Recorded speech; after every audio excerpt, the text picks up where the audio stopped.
Praise the Lord. ఈరోజు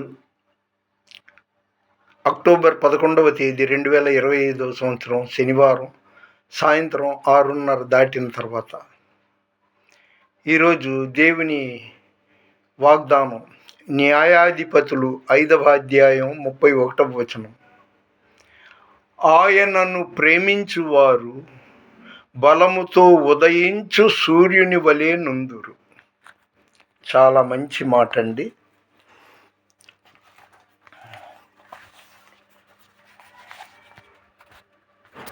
స్తోత్రం స్తోత్రం స్తోత్రం.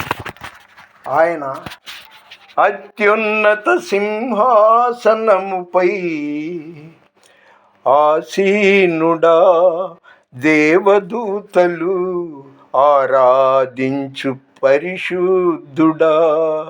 యేసయ్యా, నా నిలువెల్ల నిలిచియున్నావు.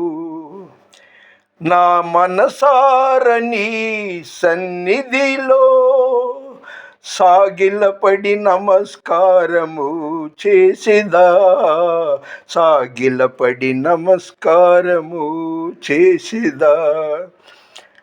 పరిమళించునే నా సాక్ష్య జీవితమే, పరిశుద్ధాత్ముడు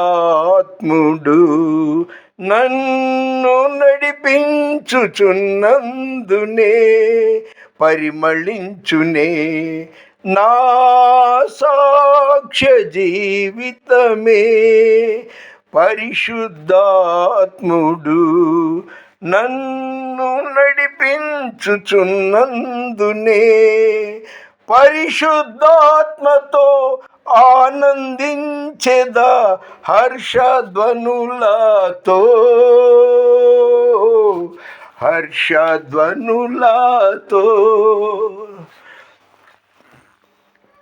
అత్యున్నత సింహాసనముపై ఆసీనుడా, దేవదూతలు ఆరాధించు పరిశుద్ధుడా. యేసయ్యా, నా నిలువెల్ల నిండి ఉన్నావు. నిజం అండి, ఆయన నా నిలువెల్ల నిండి ఉన్నాడు.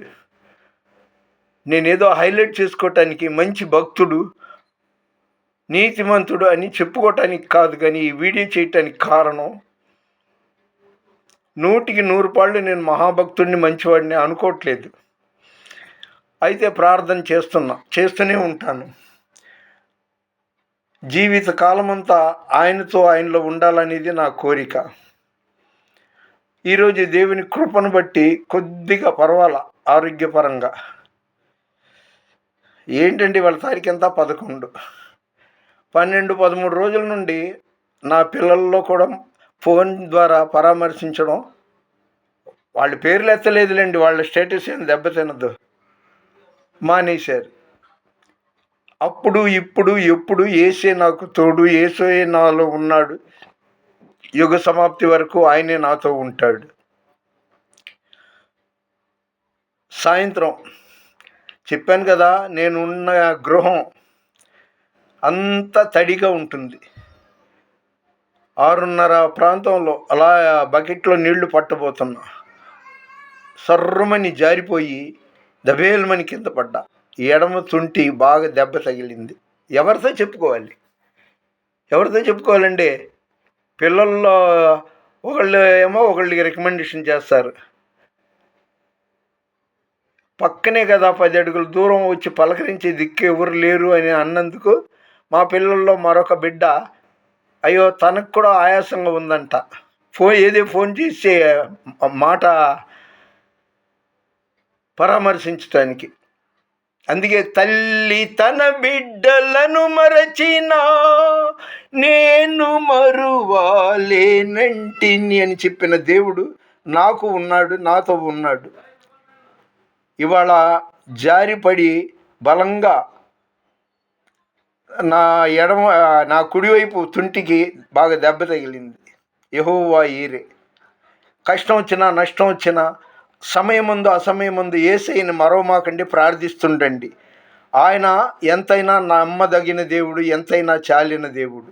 యేసుని నమ్మండి, యేసుని నమ్మండి. ఎందుకంటే నాలో ప్లస్లు నేను ఎప్పుడు చెప్పను, మైనస్లే చెప్తాను.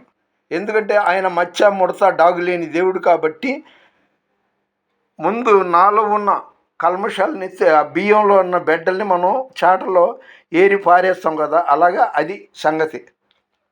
సరే, ఓపికగా ఈ వీడియో చూసినందుకు మిమ్మల్ని మీ కుటుంబంలో అందరినీ దేవుడు సమృద్ధిగా దీవించునుగాక.